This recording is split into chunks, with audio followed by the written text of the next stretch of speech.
Hey, what's going on everybody? It's Joseph from ScreenBite, and today we're going to be taking a look at a budget wireless lav system that you can pick up for under $50. This is the Fifine Technologies K031, and it's a microphone that was sent out to me by the company for review. However, all thoughts are my own as always. So, is it worth your money? Let's find out. So inside the box, you actually get a few things. You get the USB stick, the wireless transmitter, the microphone itself, and a 3.5 to 3.5 millimeter cable. Now, I was super confused at first by the USB stick. I'm not super familiar with wireless lav systems, but everything that I've checked out, they don't usually have one of those.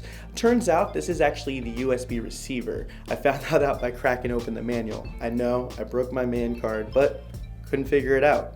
So the way this actually works is you either plug it into a power bank, which I'll get to into a second, or you plug it into your computer, and that's how it receives the sound.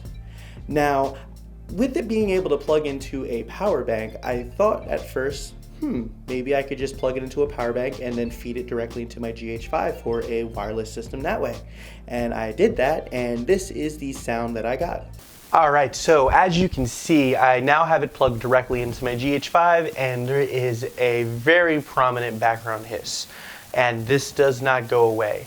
The only way to fix this is to, in post, mess around with the sound signature to cut out the background noise, which can definitely be quite a hassle. So as you can see, it doesn't exactly sound too great. Now, I did actually go ahead and reach out to Fifine about this, and they did go ahead and let me know that this particular microphone is designed specifically for computers, so they don't encourage that you plug it into a GH5, which is understandable. Unfortunately, that means that this isn't going to be the wireless lav for me personally, because I would want to use something like this out in the field, and I don't necessarily have a laptop that I'm bringing everywhere with me.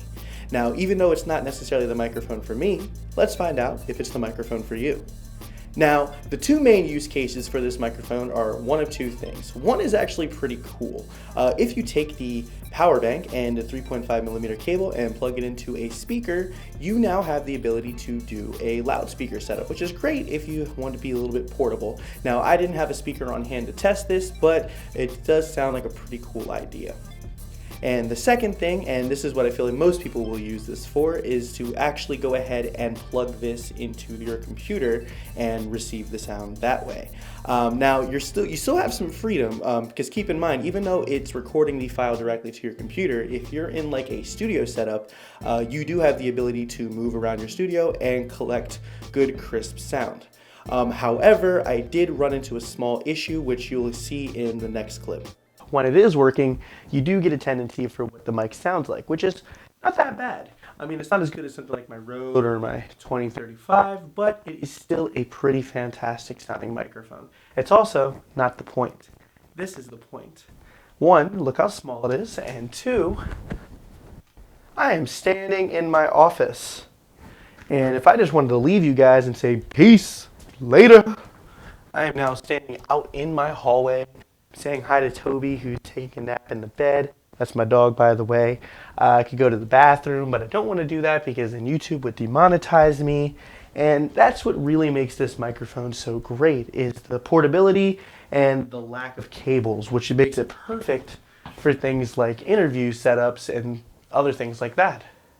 Upon further review, I figured out what was causing my dropout issue. I'm thinking it's something with the USB receiver, because I took the USB receiver out of the USB port of my computer, plugged it into a power bank, and then into the 3.5 millimeter headphone jack, and now the cutout issue seems to be gone. But those are the two main use cases, but I had one more that I thought of, and that would be as maybe a gaming mic setup. So previously, we reviewed the ModMic 5, which I said in that video is a fantastic setup, but say you wanted something a little bit more wireless and you didn't want to have the stick coming off of your microphone.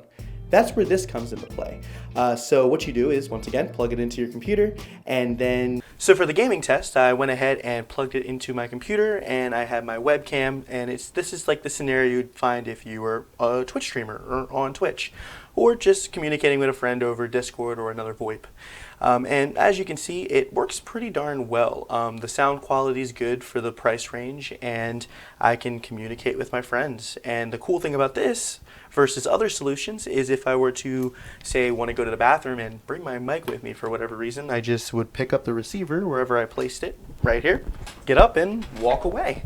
And that's what I really like about this. It's the wireless nature of the microphone that just has a lot of utility, and you can find a lot of use cases for it.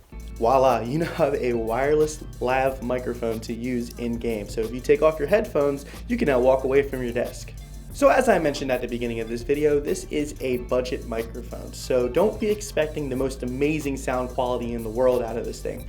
However, if you are on a tight budget and you really want to get into the wireless lav field of things, this is a great way to start. Now, you can pick it up on Amazon, like I mentioned, for under 50 bucks. I'll leave a link in the description down below if you guys want to check it out. But other than that, that's going to go ahead and do it for this video, guys. So thank you once again for watching. As always, if you liked it, make sure to show it by hitting that like button down below. It really helps me out. As well as if you have any comments about what we talked about today, feel free to ask it in the comment section down below. You can also ask me any questions on Twitter at ScreenBite. Also, if you are new to the channel and you like the content, feel free to subscribe. But until next time, I will see you guys in the next video.